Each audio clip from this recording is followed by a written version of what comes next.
Biggest international development Syria అధ్యక్షుడు పరారి అక్కడ దేశం రెబల్స్ వశం అయిపోయింది. 54 ఏళ్ల కుటుంబ పాలనకు అంతం, 13 ఏళ్లుగా అక్కడ యుద్ధం జరుగుతున్న పరిస్థితి. సో ఈ సిరియాలో జరిగిన ఈ అంతర్యుద్ధాన్ని అలాగే ఈ మార్పును మీరు ఎలా చూస్తారు? అంటే ఇది చాలా కాంప్లెక్స్ సబ్జెక్ట్. ఎందుకంటే ఇప్పుడు గెలిచిన రిబెల్స్ హెచ్టిఎస్ అంటారు. వీళ్ళు HTS and Syrian national army, అంతకుముందు దీని పేరు ఫ్రీ సిరియన్ ఆర్మీ. ఇప్పుడు గెలిచిన అల్ జలానీ అంటే అబూ మహమ్మద్ అల్ జలానీ ఇతను is a jihadi element, US designated terrorist. $1 కోటి బౌంటీ ఉంది ఆయన పైన. సో ఈ హిస్టరీకి మనకు అర్థం కావాల్సింది, ఈ క్యారెక్టర్ అర్థమైతే అంటే కొత్త మార్పు. సహజంగా టీవీ ఛానల్లో ప్రజలు పెద్ద ఎత్తున రోడ్ల మీదకి వచ్చి సెలబ్రేషన్ చేసుకుంటున్నారు, అలా చూపెడుతుంటారు. ఈవెన్ తాలిబాన్ వర్షం ఆఫ్ఘనిస్తాన్ అయినప్పుడు కూడా ఇలాగే మనం విజువల్ చూసాం. బంగ్లాదేశ్లో కూడా మీకు బంగ్లాదేశ్ పరిణామాలు ఇంకొంత డిఫరెంట్, కానీ మీకు తాలిబాన్లో చూసాం మనం. కానీ వాళ్ళకి అర్థం కావాల్సింది పరిణామాల స్వభావం ఏంటి అని. స్వభావం ఏంటి అర్థం కావటానికి బషర్ అల్ అసాద్ ఎలాంటి వాడు అనేది కన్నా కూడా బషర్ అల్ అసాద్ కూల్చి ఎవరు వస్తున్నారు. ఇప్పుడు బంగ్లాదేశ్లో కూడా షేక్ హసీనా నిరంకుశ ప్రభుత్వమే కావచ్చు, అవినీతి ప్రభుత్వమే కావచ్చు, ఆమె విపక్షాలను తొక్కివేయడము, ధిక్కార స్వరాల్ని అణిచివేయడం, ఇవన్నీ చూసాం. కానీ అధికారంలోకి వచ్చింది ఎవరు? ఇంకా ఇస్లామిస్ట్ శక్తులు, మతోన్మాద శక్తులు, చాలా ప్రమాదకరమైన శక్తులు బంగ్లాదేశ్లో అధికారంలోకి వచ్చాయి. ఆఫ్ఘనిస్తాన్లో అమెరికా నడిపినటువంటి ప్రభుత్వం పరోక్షంగా ప్రాక్సీ గవర్నమెంట్ 20 years నడిపింది. చివరకు అమెరికా విడ్రా అయిన మరుక్షణమే ఆఫ్ఘనిస్తాన్ ప్రెసిడెంట్ దేశం విడిచి పారిపోయాడు. ఆఫ్ఘనిస్తాన్లో తాలిబాన్లు అధికారంలోకి వచ్చారు, ఇంకా ప్రమాదకరమైన శక్తులు. సో అందువల్ల ఇప్పుడు సిరియాలో కూడా అధికారంలోకి వస్తున్న వారు ఎవరు? ఇప్పుడు అధికారంలోకి వస్తున్న సిరియాలో అనేక రకాల మిలిటెంట్ గ్రూపులు ఉన్నాయి, ఒక్కటి కాదు. ఇప్పుడు సిరియన్ సివిల్ వార్ 2011లో స్టార్ట్ అయింది. 2011లో సిరియాలో పీస్ఫుల్ ప్రొటెస్ట్, శాంతియుత నిరసనలతో మొదలైతే బషర్ ప్రభుత్వం చాలా నిర్బంధంతో వాటికి రెస్పాండ్ అయింది. ఆ తర్వాత అది సివిల్ వార్గా మారింది. ఈ సివిల్ వార్లో అనేక రకాల ఫోర్సెస్ ఉన్నాయి. మీకు అల్-ఖైదా సిరియా ఉంది, కొంతకాలం ISIS Islamic state in Iraq and Syria, ISIS పేరే అది, Islamic state in Iraq and Syria. అలాగే కుర్దిష్ జాతికి చెందిన ప్రజలు నివసించే ప్రాంతాల్లో కుర్దిష్ ఫోర్సెస్ ఉన్నాయి.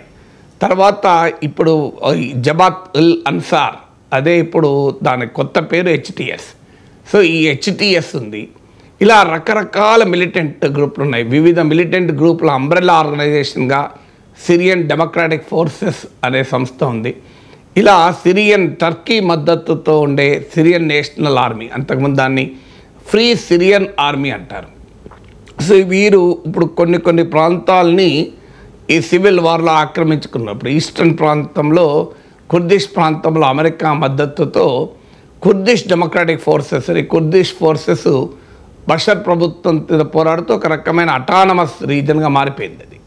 తర్వాత ఇడ్లిబ్ అనే ప్రాంతం, నార్త్ వెస్ట్ ప్రాంతంలో జబాత్ ఉల్ అన్సార్ అనే సంస్థ, ఇప్పుడు దాని పేరు హెచ్టిఎస్, ఇడ్లిబ్ ప్రాంతంలో చాలా కాలంగా అధికారంలో ఉంది. సో ఒక రకంగా ప్యారలల్ స్టేట్ నడిపారు ఈ అల్ జలానీ ఇడ్లిబ్ ప్రాంతంలో. ఇలా ఒక్కొక్క ప్రాంతంలో కోస్టల్ ఏరియాలో, రాజధాని డెమాస్కస్లో బషర్ అల్ అసద్కు బాత్ పార్టీ అనేది. సో ఈ బషర్ అల్ అసద్ ప్రభుత్వం ఫోర్సెస్ కంట్రోల్లో ఉంది. సో ఈ సివిల్ వారు జరుగుతున్నది 2011 నుంచి స్టార్ట్ అయితే 2015 వరకు వాస్తవంగా బషర్ ప్రభుత్వం అప్పుడే పడిపోయేది. 9 ఏళ్ల క్రితమే బషర్ ప్రభుత్వం కూలిపోయేది. కరెక్ట్గా డిసెంబర్ 2015 ఎండింగ్లో. సో అప్పుడు రష్యన్ ఫోర్సెస్ బషర్ అల్ అసద్కు మద్దతుగా ఎంటర్ అయ్యాయి. సో వ్యూహాత్మకంగా రష్యా ఎప్పుడైతే ఎంటర్ అయిందో 2016లో ప్రభుత్వ ఫోర్స్ బలగాలు, బషర్ అల్ అసద్ ప్రభుత్వ బలగాలు ఈ సివిల్ వార్లో ఒక రకమైన ఆధిక్యతను సంపాదించాయి. రాజధాని డెమాస్కస్ తర్వాత అతిపెద్ద నగరం అలెప్పో, అది కమర్షియల్ క్యాపిటల్ ఆఫ్ సిరియా అంటారు. సో అలెప్పోను కూడా బషర్ అల్ అసద్ ప్రభుత్వం క్యాప్చర్ చేసుకుంది.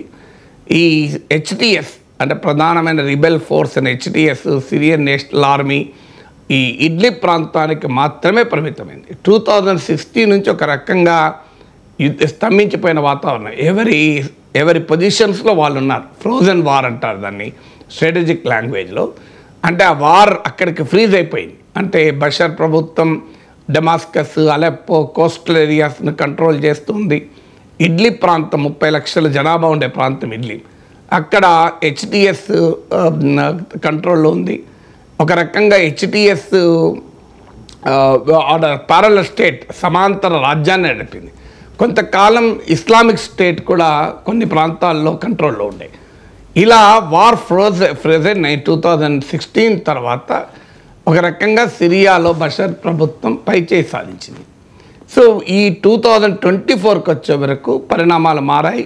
దానికి ప్రధానమైన కారణం ఈ జియో పాలిటిక్స్లో వచ్చిన మార్పు. సో అది మాట్లాడే ముందు మీరు అడిగిన ప్రశ్న, ఈ క్యారెక్టర్ ఏంటి, what is the character of the new regime. అంటే బషర్ ప్రభుత్వం పతనమైంది, బషర్ అల్ అసద్ పారిపోయాడు. కానీ వాస్తవంగా మీకు బషర్ ప్రభుత్వంలో ప్రధానమంత్రి ప్రకటించాడు, మేము పీస్ఫుల్గా పవర్ అప్పజెప్పేస్తాను రిబల్స్ కని, అంటే బ్లడ్ షెడ్ లేకుండా, రక్తపాతం లేకుండా అప్పజెప్పేస్తామని.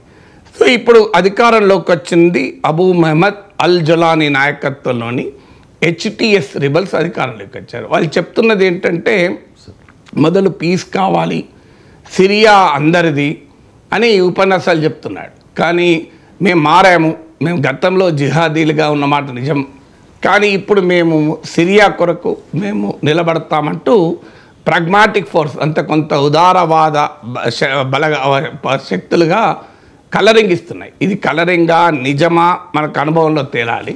తాలిబాన్లు కూడా ఇదే రకంగా మారాము అని ఈవెన్ డొనాల్డ్ ట్రంప్ అయితే గుడ్ తాలిబాన్ బ్యాడ్ తాలిబాన్ అని సిద్ధాంతం కూడా చెప్పాడు. అంటే తాలిబాన్లో మంచి వాళ్ళతో మేము ఒప్పందం చేసుకుంటున్నామని ఖతార్లో ట్రంప్ ప్రభుత్వము ఈ గుడ్ తాలిబాన్లతో ఒప్పందం కూడా చేసుకుంది. ఆఫ్ఘనిస్తాన్ ప్రభుత్వం భాగస్వామ్యం కూడా లేకుండా. కానీ రియాలిటీలో తేలింది ఏంది, గుడ్ లేదు బ్యాడ్ లేదు, ఒకటే తాలిబాన్ ఉంది. నేను ఆ రోజుల్లో కూడా చెప్పాను, తాలిబాన్ అంటేనే భయంకరమైన మతోన్మాద ముష్కర్లు, అందులో గుడ్ ఏంది బ్యాడ్ ఏంటని. సో ఇప్పుడు అల్ జలానీకి కూడా మేము మారాము అంటున్నారు. కానీ అల్ జలానీ రూట్స్ ఏంటి అనేది అర్థమైతే ఇప్పుడు వస్తున్న పరిణామాలు, ఇప్పుడు వచ్చిన మార్పు, అధికార మార్పిడి స్వభావం మనకు అర్థమవుతుంది. ఈ అల్ జలానీ సిరియన్ మిలిటెంట్. ఎర్లీ 2003లో సద్దాం హుస్సేన్ను అంతం చేసి అమెరికన్ ఫోర్సెస్ ఇరాక్లో అక్యుపై చేసుకున్నాక ఆ ఇరాక్లో అమెరికన్ అక్యుపేషనల్ ఫోర్సెస్ అంటే అమెరికన్ బలగాలపై పోరాడటానికి ఒక మిలిటెంట్గా సిరియా నుంచి ఇరాక్ వెళ్ళారు. సో ఇప్పటికు 42 ఇయర్స్ అంతే అల్ జలానీ.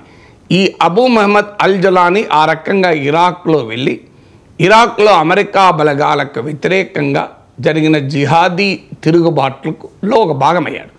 అప్పుడు అల్ ఖైదా ఉండే ఇరాక్లో, అల్ ఖైదాకు మీకు అల్ బగ్దాదీ నాయకత్వం వహించేవాడు. ఈ అల్ బగ్దాదీకి చాలా దగ్గరయ్యాడు, అల్ బగ్దాదీకి సన్నిహితమయ్యాడు. సిరియాలో ఎప్పుడైతే 2011లో అంతర్యుద్ధం మొదలైందో అల్ బగ్దాదీ ఏం చేశాడంటే ఈ అల్ జలానీని సిరియాకు డిప్యూట్ చేశాడు, నువ్వు వెళ్ళి సిరియా సివిల్ వార్లో బషర్ ప్రభుత్వానికి వ్యతిరేకంగా ఫైట్ చేయండి అని. అలా తిరిగి సిరియాకు రిటర్న్ అయ్యాడు అల్ జలానీ 2011 సివిల్ వార్ తర్వాత.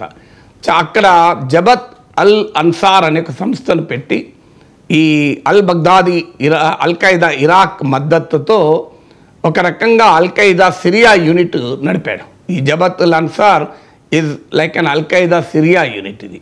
సో అలా నడుపుతున్న క్రమంలో ఏమైందంటే ఈ al Qaeda Osama bin Laden అంతం కావడము, అల్ ఖైదా దెబ్బతినడంతో అల్ ఖైదా అవశేషాల నుంచి ఈ ఐసిస్ పుట్టింది, Islamic state in Iraq and Syria.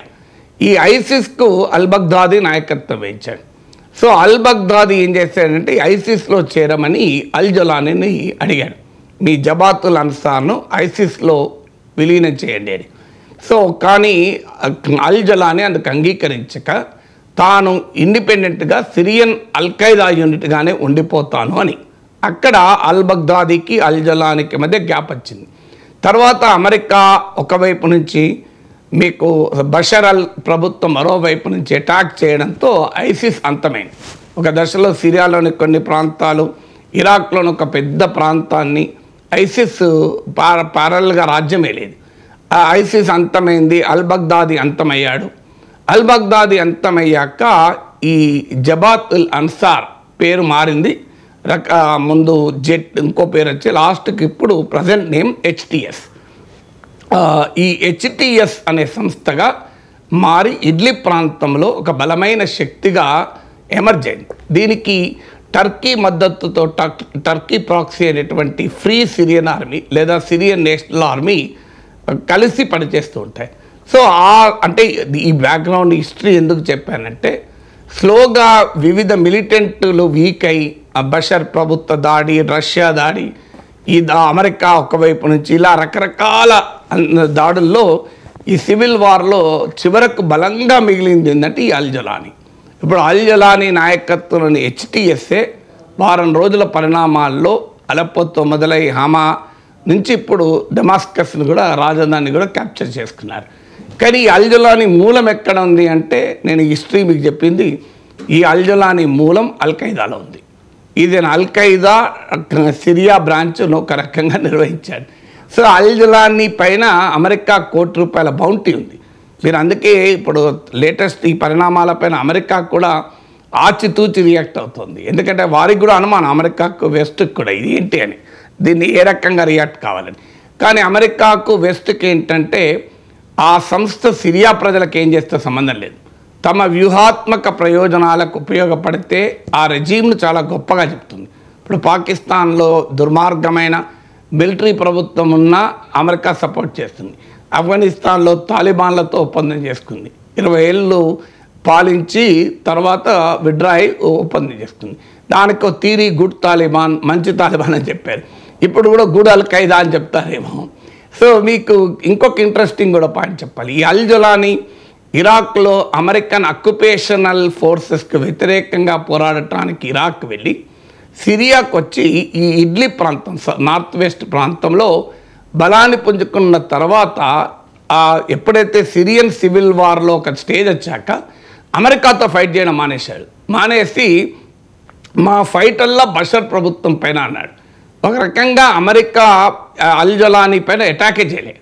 ఇలా అల్ జలానీ అంటే ఒకప్పుడు $1 కోటి బౌంటీ ప్రకటించి జిహాదీ శక్తిగా అల్ జలానీ డిక్లేర్ చేసిన అమెరికా గత కొన్నేళ్లుగా అల్ జలానీ జోలికి కూడా పోవడం లేదు. కారణం ఏంటి అంటే తమ శత్రువైన బషర్ అల్ అసాద్కు వ్యతిరేకంగా అల్ జలానీ ఫైట్ చేస్తున్నాడు కనుక బషర్ అల్ అసద్ ప్రభుత్వానికి వ్యతిరేకంగా అల్-ఖైదా వాళ్ళు ఫైట్ చేసినా కూడా అమెరికా మద్దతు. ఇది ఆశ్చర్యంగా ఉంటుంది మనకు. అంటే అందరికి మనం ఏమనుకుంటాం, అల్-ఖైదా పైన అమెరికా వ్యతిరేకం, ఒసామా బిన్ లాడెన్ అమెరికా అంతం చేసింది, అల్-ఖైదా వరల్డ్ ట్రేడ్ సెంటర్ పైన దాడి చేసిందని. కానీ బషర్ అల్ అసద్కు రష్యా మద్దతు కనుక రష్యా మద్దతు, ఇరాన్ మద్దతు కలిగిన బషర్ అల్ అసద్కు వ్యతిరేకంగా అల్-ఖైదా మూలాలున్నటువంటి అల్ జలానీ అబూ మహమ్మద్ అల్ జలానీ నాయకత్వంలోని హెచ్టిఎస్ కూడా ఒక రకంగా అమెరికా పరోక్షంగా అంటే ఏమాత్రము వారిపైన అటాక్ చేయకుండా ఇవాళ బషర్ ప్రభుత్వాన్ని హెచ్టిఎస్ పలగొట్టడానికి అమెరికా పరోక్షంగా సహకరించినట్లే, ఏమీ చేయలేదంటే సహకరించినట్టు అటాక్ చేయకుండా. సో ఇది హిస్టరీ. అందువల్ల ఇప్పుడు అధికారంలోకి వస్తున్న అల్ జలానీ ఎవరు, ఈజ్ జిహాదీ ఎలిమెంట్, మారాడు అని చెప్తున్నారు. ఇప్పుడు మారింది హెచ్టిఎస్ అని. మరి ఒక సిరియాలో ఉన్న వివిధ రకాల ఫోర్సెస్ని యునైట్ చేసి సిరియాలో ఒక డెమోక్రటిక్ రెజీమ్ ఏర్పాటు చేస్తాడా? మనకు అమెరికా ఇంటర్వెన్షన్ జరిగిన దేశాలు ఉన్నాయి. ఇరాక్లో సద్దాం హుస్సేన్ అంతం చేశాడు. ఏం చెప్పారు? ప్రజాస్వామ్యము. జార్జ్ బుష్ అన్నాడు పూలతో ప్రజలు స్వాగతం చెప్తాను. ఇరాక్ రావడం కష్టమైంది. సద్దాం హుస్సేన్ పతనం తర్వాత అల్-ఖైదా ఇరాక్ ఎమర్జ్ అయింది అల్ బగ్దాదీ నాయకత్వంలో. అది అల్-ఖైదా అంతమయ్యాక ఐసిస్ ఎమర్జ్ అయింది. ఇవాళ ఇరాక్ ఏ పరిస్థితుల్లో మనం చూస్తున్నాం. లిబియాలో గడాఫీని అంతం చేశాక లిబియా ఏదో డెమోక్రటిక్ చేస్తూ ఉన్నారు. కానీ ఇవాళ లిబియా పరిస్థితి ఏంటి? చాలా ఘోరంగా ఉంది. ఆఫ్ఘనిస్తాన్లో తాలిబాన్ల పైన పోరాడి 20 ఏళ్ళు తాలిబాన్లను దూరం పెట్టి మళ్ళీ తాలిబాన్లకే అప్పచెప్పించారు. అందువల్ల Syria is at a cross roads. ఇప్పటికిప్పుడు బషర్ ప్రభుత్వ పతనం అయింది కనుక ఇదేదో సిరియాలో గొప్ప డెమోక్రాటిక్ ప్రోగ్రెసివ్ చేంజ్ అని చెప్పలేము. అని చెప్పి బషర్ ప్రభుత్వం చాలా గొప్ప ప్రభుత్వం నేనేం అనడం లేదు. సో బషర్ ప్రభుత్వం పైన మన అభిప్రాయాలు ఏవైనా ఉండొచ్చు. కానీ జరుగుతున్న పరిణామాల నేపథ్యాన్ని చూస్తే అల్-ఖైదా మూలాలు ఉన్నటువంటి జిహాదీ ఎలిమెంట్స్ అయినటువంటి అల్ జలానీ నాయకత్వంలో HTS ఈ సిరియన్ నేషనల్ ఆర్మీ, టర్కీ మద్దతు కలిగిన సిరియన్ నేషనల్ ఆర్మీ సహకారంతో డమాస్కస్లో, రాజధాని డమాస్కస్లో క్యాప్చర్ చేసుకుని బషర్ అల్ ప్రభుత్వాన్ని పతనం చేశారు. సో అందువల్ల జరగబోయే పరిణామాలు ఎలా ఉంటాయో ఇప్పుడు ప్రిడిక్ట్ చేయడం కష్టం. బట్ స్టిల్ ఇది వెరీ కాంప్లెక్స్ అనటానికి కారణం అల్ జలానీ ఇప్పుడు నాయకత్వంలోకి వస్తున్న అల్ జలానీ మూలాలేంటి అనేదే మనకి ఇంపార్టెంట్ పాయింట్గా ఉంటుంది. ఇక అసద్ మీద చాలా ఆరోపణలు ఉన్నాయి సార్. ఆయన కూల్గానే క్రూరత్వం ప్రదర్శించారు అని చెప్పి, తన ప్రజల మీదే రసాయన బాంబు దాడులు జరిపారని చెప్పి 5 లక్షల మంది ప్రాణాలు తీసేశారు అని చెప్పి చాలా ఆరోపణలు ఉన్న నేపథ్యంలో అసద్ ప్రభుత్వం ఈ పరిస్థితుల్ని ఎదుర్కోవడానికి దారితీసిన పరిణామాలు ఏంటి సార్? అంటే నేను ఇంతకుముందు కూడా మీకు చెప్పాను, 2015లో ఈ సివిల్ వార్ ఒక టర్నింగ్ పాయింట్. అంటే 2011లో సిరియా అంతర్యుద్ధం మొదలైంది. సిరియా అంతర్యుద్ధంలో మళ్ళీ ప్రపంచంలో ఎక్కడ యుద్ధాలు జరిగినా అగ్రరాజ్యాలు ఉంటాయి. అక్కడ మీరు యురేషియాలో యుద్ధం జరుగుతుంది, ఉక్రెయిన్కు మద్దతుగా అమెరికా. అసలు రష్యా ఉక్రెయిన్ పైన దాడి చేయడానికి మూల కారణం అమెరికా. ఎందుకంటే అమెరికా నాయకత్వం నాటోలో ఉక్రెయిన్ను చేర్చుకుందాం అనే దశకు వచ్చిన తర్వాత మీకు గార్బచోవ్తో అమెరికా కుదుర్చుకున్న ఒప్పందం ప్రకారం సోవియట్ పతనానంతరం ఈస్టర్న్ యూరప్లోకి మేము ఎంటర్ కాము అని, ఎక్స్పాండ్ కాము అని చెప్పినాక 15 దేశాలు అనుకుంటాను ఆ తర్వాత నాటోలో చేరాయి. చివరకు ఉక్రెయిన్ను కూడా నాటోలో చేర్చుకునే సమయంలో పుటిన్ ప్రకటించింది, you are cross red line, మీరు ఉక్రెయిన్లోకి కూడా నాటో బలగాలు వస్తే రష్యా సరిహద్దుల్లో అమెరికా ఉన్నట్లేక. ఎందుకంటే 5 నిమిషాల్లో రష్యాను అటాక్ చేయొచ్చు. అందువల్ల ఇది మా దేశ భద్రతకు ప్రమాదం కనుక మేము అంగీకరించము అని చెప్పి ఈ ఉక్రెయిన్ పైన యుద్ధం చేశారు. ఇప్పటి వరకు ఫిబ్రవరి 24, 2022 అనుకుంటా, నాకు గుర్తున్నంతవరకు ఈ వార్ స్టార్ట్ అయ్యి ఇప్పటికి ఎండ్ కాలేదు. ఉక్రెయిన్కు మద్దతుగా అమెరికా ఉంది. ఇప్పుడు ట్రంప్ వచ్చాక ఏం జరుగుతుందో తెలియదు. అటు రష్యా అటాక్ చేస్తుంది. సో అందువల్ల Ukraine war is not Ukraine war. Ukraine war is Russia versus America, Russia versus west. ఇక్కడ సిరియాలో కూడా జరిగింది అదే. సిరియాలో బషర్ ప్రభుత్వము, సిరియాలో ఉన్న ప్రజలు, ఈ తిరుగుబాట్లు అంతర్యుద్ధాలు కావి. ఒకవైపు నుంచి అమెరికా ఇన్వాల్వ్ అయింది, మరోవైపు నుంచి రష్యా ఇన్వాల్వ్ అయింది. అందువల్ల 2011లో జరిగిన ఈ సివిల్ వార్లో 2015కి వచ్చే వరకు బషర్ అల్ అసద్ ప్రభుత్వం అయిపోయేది. ఇప్పుడు పరిస్థితి వచ్చేది if not Russia not intervene. కానీ తమ వ్యూహాత్మక కారణాల రీత్యా రష్యా ఎంటర్ అయింది. రష్యా బషర్ అల్ అసద్ ప్రభుత్వానికి మద్దతుగా బలగాలు పంపించడంతో, రష్యా సహకారంతో బషర్ అల్ అసద్ ప్రభుత్వం ఈ వివిధ రకాల మిలిటెంట్ గ్రూపులు, ఒకవైపు కర్డిష్ ఫోర్సెస్, మరోవైపు HTS, ఇంకోవైపు నుంచి ఇలా రకరకాల జిహాదీ ఎలిమెంట్స్, ఐసిస్ ఒక దశలో. సో వీళ్ళందరితో ఫైట్ చేస్తూ వచ్చింది.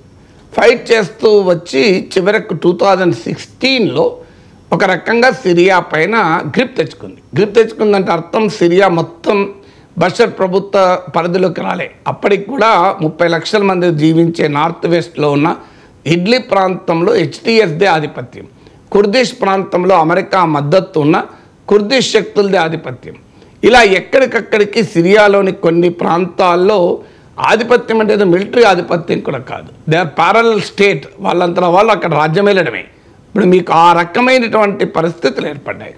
సో ఈ పరిస్థితుల్లో 2016లో వార్ స్తంభించిపోయింది. దాన్నే ఫ్రోజన్ వార్ అంటారు. తర్వాత జరిగిన పరిణామాలు ఏంటి? ఇప్పుడు 3 రకాల పరిణామాలు జరిగాయి. ఒకటి, బషర్ అల్ అసద్ ప్రభుత్వం ఈ సివిల్ వార్లో పైచేయి సాధించటానికి ప్రధానమైన కారణము రష్యా మద్దతు. కానీ రష్యా ఏమైంది అంటే 2022 నుంచి ఉక్రెయిన్ వార్లో కూరుకుపోయి రష్యా బషర్ ప్రభుత్వానికి మద్దతుగా నిలబడే ఆ పరిస్థితి బలహీనపడింది. దాంతో రష్యా వెనకాడడం మొదలైంది. తర్వాత ఇక్కడ టర్కీ ఒక ప్లేయర్, సిరియా పక్కనే టర్కీ ఉంటుంది. టర్కీ మద్దతుతోని ఫ్రీ సిరియన్ ఆర్మీ ఏర్పడింది. దాన్ని సిరియన్ నేషనల్ ఆర్మీ అంటారు. ఈ సిరియన్ నేషనల్ ఆర్మీ అల్ జలానీతో కలిసి ఒక రకంగా పనిచేస్తుంటుంది ఇడ్లిబ్ ప్రాంతంలో.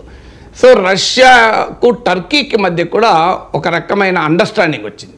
టర్కీ ఎర్డోగాన్ నాయకత్వంలో టర్కీ నాటోలో సభ్య దేశమైనా కూడా రష్యాకు సన్నిహితమైంది. సో ఈ ప్రాంతంలో తన స్ట్రాటజిక్ ఇంట్రెస్ట్ల రీత్యా రష్యా టర్కీ మధ్య ఒక రకమైన అండర్స్టాండింగ్ వచ్చింది. ఎప్పుడైతే రష్యాకు టర్కీకి ఒక రకమైన అండర్స్టాండింగ్ వస్తుందో ఇడ్లిబ్లో టర్కీ అనుకూలంగా ఉన్న, టర్కీ మద్దతుతో ఉన్న హెచ్డిఎస్ కావచ్చు, సిరియన్ నేషనల్ ఆర్మీ టార్గెట్స్ని అటాక్ చేయడం బషర్ ప్రభుత్వానికి కష్టమైపోయింది. దాంతో ఇడ్లిబ్ ప్రాంతం, నార్త్ వెస్ట్లోని ఇడ్లిబ్ ప్రాంతంలో మీకు అల్ జలానీ స్థావరం బలపడింది. అక్కడి నుంచి అతను ఇప్పుడు అలప్పో మీద అటాక్ చేశాడు ఫస్ట్, తర్వాత హమాకి వచ్చి ఇప్పుడు డమాస్కస్కి వచ్చాడు. అందువల్ల రష్యా టర్కీల మధ్య కుదిరిన అవగాహన కూడా బషర్ ప్రభుత్వాన్ని ఒక రకంగా హెచ్టిఎస్ను చావు దెబ్బ తీయడంలో ప్రివెంట్ చేసింది. దాంతో హెచ్టిఎస్ ఆ అడ్వాంటేజ్ తీసుకుని ఇవాళ ఒక వల్నరబుల్ సిచ్యువేషన్లో రష్యా అండగా వచ్చే పరిస్థితి లేని సందర్భాన్ని చూసుకొని అల్ జలానీ నాయకత్వంలోని హెచ్టిఎస్ మిలిటెంట్లు రాజధానిపైన అటాక్ చేశారు. ఇక ఇందులో రెండవ ఫోర్స్ ఇరాన్. ఇరాన్ కూడా సిరియాకు పూర్తి మద్దతు. సో ఇరాన్ ప్రాబ్లం ఎక్కడొచ్చిందంటే ఇరాన్ నాయకుడైన జనరల్ సొలమనీ, ఇతను ఇరాన్ తరఫున వివిధ రకాల షియా మిలిషియాను కోఆర్డినేట్ చేసేటువంటి నాయకుడు. ఈ జనరల్ సొలైమానీని అమెరికా అటాక్ చేసి ఇరాక్లో ఉన్న ఇరాకీ షియా మిలిషియాతో సమన్వయం చేసుకోవటానికి వచ్చిన సమయంలో ఎయిర్పోర్ట్లోనే నాకు గుర్తు 2020లో అమెరికా జరిపిన దాడిలో మీకు ఈ జనరల్ సొలైమానీ అంతమయ్యాడు. జనరల్ సొలైమానీ అంతమయ్యడంతో ఒక రకంగా మీకు బషర్ ప్రభుత్వానికి ఒక పెద్ద సపోర్టు దెబ్బతిన్నది. ఆ తర్వాత ఇటీవల పరిణామాల్లో ఇజ్రాయెల్ కంటిన్యూస్గా సిరియా పైన బొంబార్డ్ చేస్తూ వచ్చింది. సిరియాలోని ఇరాన్ కాన్సులేట్ కార్యాలయంపై కూడా దాడి చేసింది. దీంతో సిరియాలో ఉన్నటువంటి ఇరాన్ అనుకూల మిలిషియా వీక్ అయింది. ఇక థర్డ్ ఫోర్స్ హిజ్బుల్లా కూడా సిరియాకు మద్దతుగా ఈ సివిల్ వార్ బిగినింగ్లో పనిచేసింది. కానీ హిజ్బుల్లా కూడా ఇవాళ ఇజ్రాయెల్తో జరుగుతున్న ఘర్షణలో తనను తాను కాపాడుకునే పనిలో పడింది. నస్రుల్లా అంతమయ్యాడు. సో అందువల్ల ఇజ్రాయెల్ గాజా వార్ క్రియేట్ చేసిన పరిస్థితుల వల్ల ఇరాన్ కూడా పూర్తిగా సిరియాకు మద్దతుగా వచ్చే అవకాశం లేకుండా పోయింది. ఇరాన్ కావచ్చు, ఈవెన్ హిజ్బుల్లా కావచ్చు. ఉక్రెయిన్ వాళ్ళ వల్ల రష్యా పూర్తిగా ఇన్వాల్వ్ కాలేకపోయింది. రష్యాకు టర్కీకి మధ్య అవగాహన కుదరడం వల్ల ఇరాన్ జనరల్ సొలైమానీ అంతం కావడము, హిజ్బుల్లా ఇరాన్లు గాజా విషయంలో ఇజ్రాయెల్తో ఘర్షణలో ఉండడం వల్ల ఈ 3 రకాల లైఫ్ లైన్ సపోర్ట్ బషర్కి ఆగిపోయింది. అంటే రష్యా సపోర్ట్ ఆగిపోయింది, ఇరాన్ సపోర్ట్ ఆగిపోయింది, హిజ్బుల్లా సపోర్ట్ ఆగిపోయింది. పైగా ఆల్రెడీ ఇంతకుముందు చెప్పినట్లు ఇడ్లిబ్లోని హెచ్టిఎస్ స్థావరాల్ని బషర్ ప్రభుత్వం రష్యా బాగా మద్దతున్న సమయంలో అంతం చేయలేకపోయింది. కారణం టర్కీ అభ్యక్షం వల్ల, రష్యాకు టర్కీకి ఉన్న అండర్స్టాండింగ్ వల్ల. అందువల్ల ఏ లైఫ్ లైన్ సపోర్ట్ అయితే 2016లో ఈ సివిల్ వార్లో బషర్ ప్రభుత్వానికి ఆధిక్యతనిచ్చిందో, ఆ లైఫ్ లైన్ సపోర్ట్ ఎప్పుడైతే వీక్ అయిపోయిందో బషర్ ప్రభుత్వం పతనం కాక తప్పలేదు. Right sir. సహజంగా ఏదైనా దేశంలో అంతర్యుద్ధం జరుగుతున్నా, రెబల్స్ రెచ్చిపోతున్నా, ప్రభుత్వాలు పడిపోతున్నా భారత్ సైలెంట్గా ఉంటుంది, తటస్థంగా ఉంటుంది. మరి సిరియాలో జరుగుతున్న ఈ పరిణామాల నేపథ్యంలో భారత్ ఏ రకంగా వ్యవహరించవచ్చు, వైఖరి ఏ రకంగా ఉండే అవకాశం ఉంది? అసలు మొదలు మీరు చెప్పిన ఇంట్రొడక్షన్ నిజం కాదు. మనమేం తటస్థంగా లేము. బంగ్లాదేశ్లో తటస్థంగా ఉన్నామా? పక్కనే జరిగిన పరిణామం ఉంది కదా. ఏం బాగా చేసింది లేదు. మన ఏం చేయడం ఏంటి? షేక్ హసీనాకి ఆశ్రయం వేయడం అంటే తటస్థంగా ఉండడం అవుతుందా? సో మీకు మనం let's not make wrong conclusion. So ఎక్కడ ఘర్షణలు జరిగినా భారతదేశం తటస్థంగా ఉంటాం అనేది నిజం కాదు. శ్రీలంక ఎగ్జాంపుల్ మీకు శ్రీలంకలో కూడా తటస్థంగా వెళ్ళలేము. ఇండియా పీస్ కీపింగ్ ఫోర్స్ పంపించాం. దానికి చాలా హిస్టరీ ఉంది. శ్రీలంకలో కూడా శ్రీలంకలో ఏమి తిరుగుబాట్లు జరగలేదు కదా. శ్రీలంకలో మిలిటరీ తిరుగుబాట్లు జరిగాయి. శ్రీలంకలో ఎలక్షన్ జరిగి అక్కడ ప్రభుత్వం అధికారంలోకి వచ్చింది అనుర్ కుమార్ దిశనాయక్. మనం ఎట్లా జోక్యం చేసుకుంటాం? సో మీకు మాల్దీవ్స్లో ప్రభుత్వం పతనమైతే ఇండియన్ ఆర్మీ పోయి కదా అక్కడ మాల్దీవ్స్ ప్రభుత్వాన్ని కాపాడింది. ఇండియన్ ఆర్మీ ఎంటర్ అయి ఉండకపోతే మాల్దీవ్స్లో ప్రభుత్వం అంతకుముందున్న ప్రభుత్వం నిలబడేది కాదు. ఇప్పుడు అందుకే లేటెస్ట్గా వచ్చిన అధ్యక్షుడు క్విట్ ఇండియా, ఇండియా వెళ్ళిపోవాలి అనే నినాదంతో గెలిచాడు. మళ్ళీ ఈ మధ్య కొద్ది మార్పు వచ్చింది. అందువల్ల భారతదేశం ఎప్పుడూ కూడా తటస్థంగా లేదు, రాంగ్ అది. సో మనం ఇండిపెండెంట్గా మన స్ట్రాటజిక్ మీకు అందుకే బంగ్లాదేశ్ ఉదాహరణ చెప్పాను, మాల్దీవ్స్ ఉదాహరణ చెప్పాను, శ్రీలంకలో ఆ సివిల్ వార్ జరుగుతే ఈ విషయంలో కూడా భారతదేశం యాక్టివ్గానే పోయింది. దానికి కదా రాజీవ్ గాంధీ మా ఎల్టీటీ దాడుల్లోనే కదా చనిపోయింది. సో అందువల్ల ఇక్కడే కదా ఈవెన్ నేపాల్ పరిణామాల్లో కూడా మనం తటస్థంగా వెళ్ళాము. ప్రతి సందర్భంలోనూ మన ఇంట్రెస్ట్లను మనం కాపాడుకున్నాం. సో అందువల్ల ఎప్పుడూ తటస్థంగా లేము, ఉండము కూడా. ఎందుకంటే ఇండిపెండెంట్గా ఉండడం వేరు, తటస్థంగా ఉండడం వేరు. అందువల్ల మీకు బంగ్లాదేశ్ పరిణామాల్లో మనం ప్రత్యక్షంగానే షేక్ హసీనాకు ఆశ్రయం ఇచ్చాం. ఇవాళ బంగ్లాదేశ్లో అధికారంలోకి వచ్చిన వారికి అభ్యంతరమే అది కదా, మీరు షేక్ హసీనాకు మద్దతు ఇచ్చారు, తటస్థంగా ఉంటే మనం మీరు జోలికి ఎందుకు వస్తారా అనే రారు. అసలు మీకు బంగ్లాదేశ్లో అసలు ఇండియా మీద వ్యతిరేకత ఉండడానికి అవకాశమే లేదు మనం తటస్థంగా ఉంటే. మనము ఒక రోల్ ప్లే చేసినప్పుడే అక్కడ పొలిటికల్ ఫోర్సెస్ డివైడ్ అవుతాయి. ఇప్పుడు నేపాల్లో కావచ్చు, బంగ్లాదేశ్లో కావచ్చు, మాల్దీవ్స్లో కావచ్చు, శ్రీలంకలో కావచ్చు, మనం రోల్ ప్లే చేసినాకనే మనకు అనుకూలంగా ఒక సెక్షన్, మనకు వ్యతిరేకంగా ఇంకో సెక్షన్ ఎమర్జ్ అయింది. అందువల్ల మనకు రష్యా యుక్రెయిన్ వార్లో మనము ఒక రకంగా డిస్టెన్స్ మెయింటైన్ చేసిన మాట నిజం. ఎందుకు మెయింటైన్ చేస్తామంటే అది మన స్ట్రాటజిక్ ఇంట్రెస్ట్. ఇప్పుడు రష్యా మనకు మిత్రదేశం. సో రష్యాతో మనకు లాంగ్ స్టాండింగ్ డిఫెన్స్ రిలేషన్స్ ఉన్నాయి. సో మీకు ఉక్రెయిన్తో కూడా మనకు సంబంధం. అందువల్ల మనం వార్ను సపోర్ట్ చేయలే. అదే సమయంలో అమెరికా విధించిన ఆంక్షల్లో కూడా మనం అంగీకరించలేదు. ఎందుకంటే మనకు అమెరికాతో మంచి రిలేషన్స్ ఉన్నాయి, రష్యాతో కూడా మంచి రిలేషన్స్ ఉన్నాయి. అందువల్ల రెండు సూపర్ పవర్స్ స్ట్రాటజిక్గా ఇన్వాల్వ్ అయి ఉన్నప్పుడు ఒక స్టాండ్ తీసుకోవడం వేరు, ఆ రెండు సూపర్ పవర్స్తో మనకు సన్నిహిత సంబంధాలు ఉన్నప్పుడు స్టాండ్ తీసుకోవడం వేరు, జనరల్గా వచ్చే పరిణామాల్లో మన స్టాండ్ తీసుకోవడం వేరు. అందువల్ల మీకు రష్యా ఉక్రెయిన్లో మనం స్టాండ్ తీసుకోలేదు నిజమే. ఆఫ్ఘనిస్తాన్లో మనమేం తాలిబాన్ ప్రభుత్వాన్ని సమర్థించలేదు, తాలిబాన్లను ఏనాడు కూడా భారతదేశం వెల్కమ్ చేయలేదు. మన ప్రమేయం లేకుండా తాలిబాన్లు ఆఫ్ఘనిస్తాన్లో అధికారంలోకి వచ్చాక అనివార్యంగా ఎవడు అధికారంలో ఉంటే వాడితో రిలేషన్ మెయింటైన్ చేయక తప్పదు కనుక మన ఇంట్రెస్ట్ల రీత్యా తాలిబాన్లతో కూడా చర్చలు మొదలుపెట్టాం. కానీ మొదట్లో మనం తాలిబాన్లతో సంబంధం లేదు. మనమేమి తాలిబాన్లకు ఆఫ్ఘనిస్తాన్లో పవర్ను ట్రాన్స్ఫర్ చేసే పనిలో భారతదేశం ఏం లేదు. అమెరికా ఉంది, ఖతార్ ఉంది, మనం లేము. అందువల్ల మనము ఇప్పుడు ఈవెన్ ఇండో పసిఫిక్ ప్రాంతం అంటారు, అంటే చైనాకు, చైనాకు, జపాన్కు, చైనాకు, ఫిలిప్పీన్స్కు, చైనాకు, వియత్నాంకు సరిహద్దు వివాదాలు ఉన్నాయి. సౌత్ చైనా సీలో. సౌత్ చైనా సీలో మనకేం సంబంధం లేదు వాస్తవంగా. అయినా మనం ఏం తటస్థంగా లేమాడ. ఆడ అమెరికా నాయకత్వం క్వాడ్లో ఉన్నాం. చైనాకు వ్యతిరేకంగా నిర్మించబడిన అమెరికా నాయకత్వంలోని క్వాడ్రిలేటరల్ అలియన్స్లో జపాన్, ఆస్ట్రేలియా, అమెరికాతో కలిసి ఇండియా ఉంది. అందువల్ల మనకు ఎక్కడికక్కడ అక్కడున్న, నేను ఎందుకు ఈ ఉదాహరణలు చెప్తున్నానంటే ఒక దేశం అనుసరించే విధానము లో రెండు రకాల డైమెన్షన్స్ ఉంటాయి. ఒకటి వాల్యూస్ ఉంటాయి, రెండు ఇంట్రెస్ట్లు ఉంటాయి. ముఖ్యంగా ఫారిన్ పాలసీలు రెండు ఉంటాయి. ఇది భారతదేశం అనే కాదు, అమెరికా అయినా అంతే, వెస్ట్ అయినా అంతే. కొన్ని వాల్యూస్ నిలబడతాం, కొన్ని మన ఇంట్రెస్ట్. ఈ రెండింటి మధ్య ఘర్షణ రానంత కాలం ప్రాబ్లం లేదు. ఘర్షణ అంటూ వస్తే we will stand for our interest. మన దేశం అనే కాదు, అమెరికా అయినా అంతే, చైనా అనంతే, రష్యా అంతే. మరి చైనా కమ్యూనిస్ట్ పార్టీకి, తాలిబాన్కి ఏం సంబంధం? వాడు ఆఫ్ఘనిస్తాన్తో ఎంత మంచి సంబంధాలు ఉన్నాయి. మరి అమెరికాకు సౌదీ అరేబియా రాచరికాన్ని అమెరికా సపోర్ట్ చేస్తుందా? పాకిస్తాన్లో ఉన్మాదాన్ని సపోర్ట్ చేస్తుందా? అంటే అమెరికా అయినా, చైనా అయినా, రష్యా అయినా, ఇండియా అయినా మన ఇంట్రెస్ట్లు మనం కాపాడుకుంటాం. మన ఇంట్రెస్ట్లకు ఇది ఉపయోగపడుతుంది అంటే ఆ స్టాండ్ తీసుకుంటాం. రష్యా ఉక్రెయిన్ వార్లో ఆ స్టాండ్ ఎందుకు తీసుకున్నాం? మనకు రష్యా చీప్ ఆయిల్ సప్లై చేసింది, రష్యాతో మనకి హిస్టారికల్గా సన్నిహిత సంబంధాలు ఉన్నాయి. అందువల్ల ఇండియన్ ఇంట్రెస్ట్ రీత్యా మనం ఆ స్టాండ్ తీసుకున్నాం. ఇప్పుడు కూడా ఛాలెంజ్ ఏంటి అంటే బషర్ ప్రభుత్వంతో మనకు మంచి సంబంధాలు ఉండే మనకు ఎందుకంటే బషర్ అల్ అసాద్ రష్యాకు అనుకూలం, ఇరాన్కు అనుకూలం. రష్యా, ఇరాన్లు ఇండియాకు చాలా మిత్ర దేశాలు. మనకు అమెరికా ఆంక్షల వల్ల మనము ఇరాన్తో కొంత దూరం చేసుకున్నాం తప్ప ఇరాన్ ఈవెన్ ఇండియా పాకిస్తాన్ కలిసినప్పుడు కూడా ఇరాన్ మనకు అనుకూలంగా ఉన్న దేశం. అందువల్ల మనకు సిరియాలో ఉన్న బషర్ ప్రభుత్వంతో భారతదేశానికి ఏ రకమైన పంచాయతీ లేదు. కానీ ఇప్పుడు అధికారంలోకి వస్తున్న ఎలిమెంట్ జిహాదీ ఎలిమెంట్స్. సో ఈ జిహాదీ ఎలిమెంట్స్ ఏ రకంగా వ్యవహరిస్తాయి అనే విషయంలో అమెరికా, యూరోపే అనుమానాస్పదంగా ఉంది. కానీ అమెరికా దృష్టిలో ఏంటంటే మనకు ఉపయోగపడే జిహాదీలు అయితే ప్రాబ్లం లేదు, వాళ్ళని ఏం జిహాదీలు అన్నారు. ఇప్పుడు మీకు తాలిబాన్లతో ఎలా మరి అమెరికా ఒప్పందం చేసుకునే కదా బయటకు వచ్చింది. తాలిబాన్లకు ఒక రకంగా అధికారాన్ని అప్పచెప్పొచ్చింది అమెరికా. అంటే అమెరికా స్వభావం ఏంటి? ఆడు జిహాదీ కావచ్చు, ఏమైనా కావచ్చు, నాకు ఉపయోగపడితే జిహాదీ కాదు, నాకు ఉపయోగపడకపోతే జిహాదీ అంటాడు. బిన్ లాడెన్ అయినా మంచిదే.